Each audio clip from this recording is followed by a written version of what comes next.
we have to see the diagram showing the asexual reproduction. There are different diagrams given for conidia formation, fragmentation, budding, and regeneration. In order to understand the process of asexual reproduction clearly, the diagrams are given. First one, conidia formation in penicillium. During asexual reproduction, vertical hyphae produced from the mycelium. The vertical hyphae will give out branches. These branches are called sterigmata.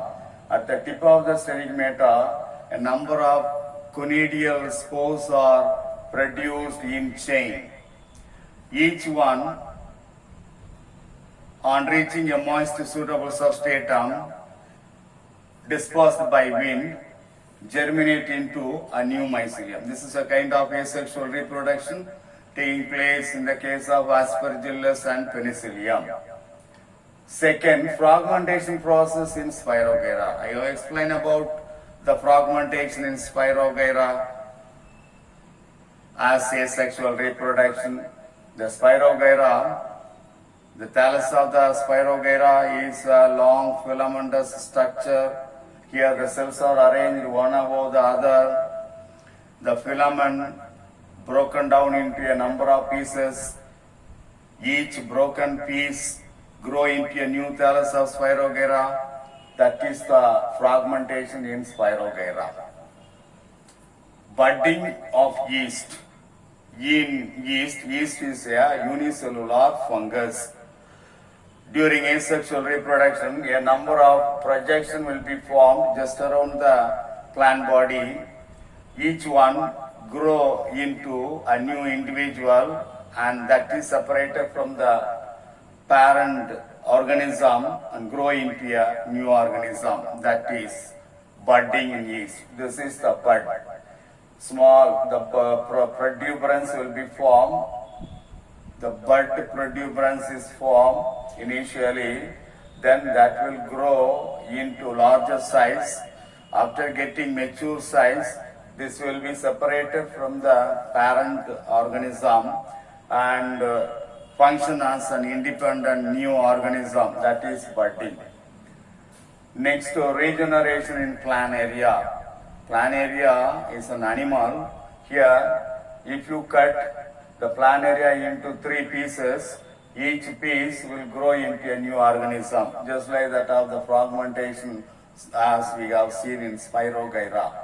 So that is the asexual reproduction diagrammatic explanation.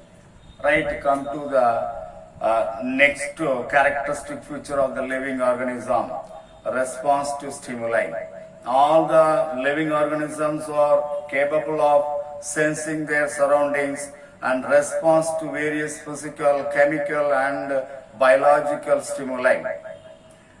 Animals sense their surroundings by sense organs, and that process is called consciousness.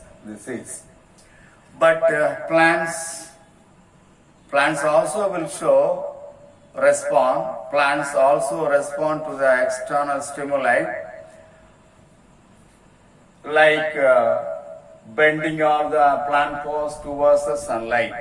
The branches of the plants will grow towards the sunlight. That is considered as the response of a plant to the external stimuli. Second one, closure of the leaves in touch-me-not plant. Touch-me-not plant, the botanical name is Mimosa pudica.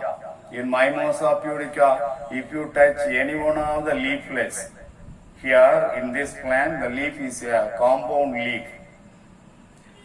In the compound leaf, there is a main axis. On either side of the main axis, a number of leaflets are arranged like this. This is the leaf, compound leaf. These are all the leaflet. If you touch any one of the leaflet, all the leaflets are closed in pair. And that is a response to the external stimuli. and that is seen in Mimosa pudica. And that type of response is called irritability. So that is the response to the external stimuli. All the living organisms will respond to the external stimuli. Next come to the homeostasis, the property of self-regulation and tendency of maintaining a steady state within an external environment which is liable to change is called homeostasis. It is, in simple, if you want to say, it is a property of self-regulation and tendency to maintain a steady state within an external environment. That is called homeostasis. It is also an essential characteristic feature for the living organism to maintain internal condition to survive in the environment. For example, the movement, nutrition, respiration, expiration, they are all considered as a property of living things. So that is about homeostasis. That is also very important characteristic feature of a living organism. Come to the metabolism. What is metabolism? It is the sum total of all the chemical reaction taking place in a cell of a living organism, that is called metabolism.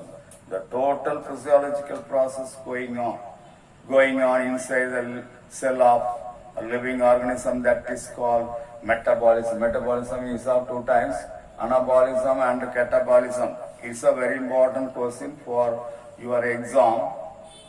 The differences between anabolism and catabolism is a most important question. Between anabolism and catabolism, we have to see the differences between anabolism and catabolism. Anabolism is a building up process, whereas catabolism is a breaking down process.